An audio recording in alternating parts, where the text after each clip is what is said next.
Welcome back. Last time we discussed the different theological understandings of the divine names and attributes, and this time we'll turn to their implications for the debate over the created versus uncreated nature of the Qur'an. Early in Islamic history, the question of the nature of the Qur'an arose. That is the Qur'an created or uncreated? The debate over this question caused extensive reactions and even political machinations and movements within the Islamic world. This has a correspondence in the debate in early Christianity concerning the nature of Christ. Was Christ only divine, only human, or both human and divine? This question, together with the question of the nature of the Virgin Mary, tore the Christian community apart. All of the Eastern churches, the Jacobites, the Nestorians, and others separated over these issues. Perhaps it was the intensity of these issues among Christians that made the debate over the nature of the Qur'an so intense among Muslims. It was not just a sober theological debate among scholars.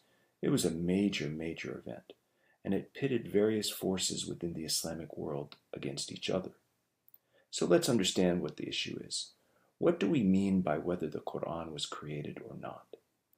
If you emphasize that only God is uncreated and eternal, again going back to the position of tanzih, of supreme transcendence, then you must negate uncreatedness in everything else. Of course, non-createdness is not the same thing as eternity in the divine order, but we won't go into that now. So the Mu'tazilites took the position that the Qur'an is created. God created the Qur'an just as he created the world. Now, the immediate consequence of this was, first of all, it somewhat diminished the exalted position of the Qur'an.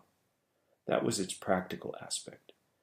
But theologically, which is what we want to understand most of all here, it brought up the following question.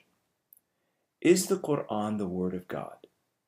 We cannot say it's not Kalimatullah, the Word of God, because the Qur'an itself says that it's the Word of God.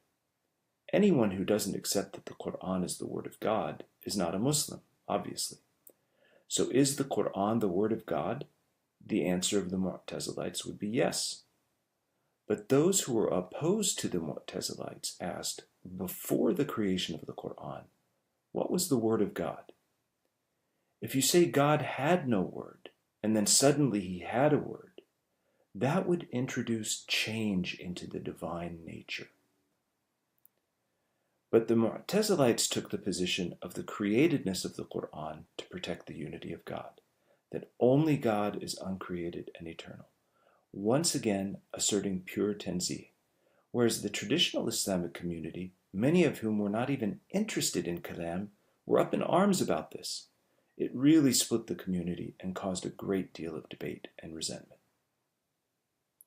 The Asharite view is that the Qur'an as the Word of God exists eternally beyond this world, but it was revealed into this world at a particular moment of history. Its revelation into this world did not mean that it didn't exist before. It did not exist in this world before, and so the Qur'an as such is uncreated. In short, the passage of time saw the Asharite position, and indeed Asharism as a whole, prevail, perhaps owing to its better understanding of the names and attributes of God and of the dual nature of the Qur'an as the uncreated or supraformal or formless Word of God on one hand, and the particular words of the Qur'an as revealed to the Prophet Muhammad, which one can memorize or carry and read in book form on the other. Asharite theology has been the dominant view among Sunnis for the greater part of Islamic history.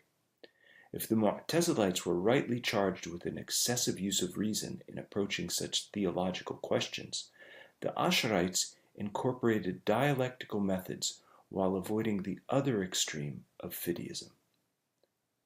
That concludes this segment on the debate over the created versus uncreated nature of the Qur'an.